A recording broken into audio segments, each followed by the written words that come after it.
செய்து அம்மாவுக்கு பாரிஸ் வேணும், அம்மாவுக்கு இயலாது. அப்பா வவுனியாவில் வேலை செய்து கொண்டிருந்தவர். நானும் அக்காவும் பள்ளிக்கூடம் போயிட்டோம். அம்மாவோட அண்ணா வீட்டில் இருந்தவர், அண்ணா ஏல் எடுத்துட்டு வீட்டில் இருந்தவர். ராணுவத்தினர் சுற்றி வளைக்கொண்டு சொல்லி கூட்டிக் கொண்டு போயிட்டோம். கூட்டிக் கொண்டு போயிட்டு அம்மா மறைக்க அம்மா எனக்கு இயலாது, நாங்கள் தான் உதவின்னு சொல்லி அம்மா கெஞ்சி கேட்டவ. அவங்க கூட்டிக் கொண்டு போட்டு முருகன் சொல்லி தான் கூட்டிக் கொண்டு போனவங்க. சுற்றி வளையத்துல அம்மா ஏழாவது அம்மா அம்மா போய் சேர்றது இல்லையில அண்ணாவைய கைது செய்ய அண்ணாவோட நிறைய பேர் தலையாடி வச்சு பிடிச்சி கொண்டு போனாங்க.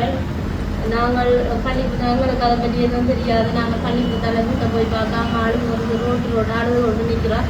அண்ணாவை கைது செய்து கொண்டு போட்டாங்கன்னு சொல்லி நான் அண்டையிலேருந்து நாங்கள் ஒவ்வொரு நாளும் கொஞ்சம் காலமாக சைக்கிளில் நான் தான் அம்மா வீட்டுக்கு போக்குவரத்து வசதிகள் இல்லை. அம்மாவை சைக்கிளில் ஏற்றி கொண்டு ஒரு நாளும் 512 ஏரியாவுக்கு போனாங்க, நெல்லூர் போனாங்க, ஐசிஆர்சிக்கு போனாங்க. ஒவ்வொரு நாளும் திரிஞ்சு கலைஞ்சி போய் 2 வரைக்கும் நாங்கள் நீதி கேட்டு கலைஞ்சு கொண்டு திரிகிறோம்.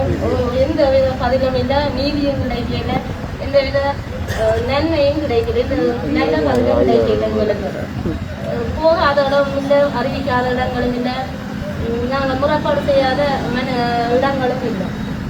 23 பேர் அதில் காணாமல் போயிருக்கு. 96ஆம் ஆண்டு ஆடி மாதம் 19ஆம் தேதி கைது செய்திருந்த 23 பேர் மொத்தம். எந்த விதப்பாடும் இல்லாத பேர் நிறைய பேர் அவங்க கைது செய்திருந்தது.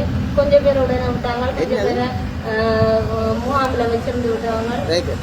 அங்கே நிறைய பேர் கூட ஊராக்கள்லாம் நாமக்குடியா சேர்ந்தாங்க.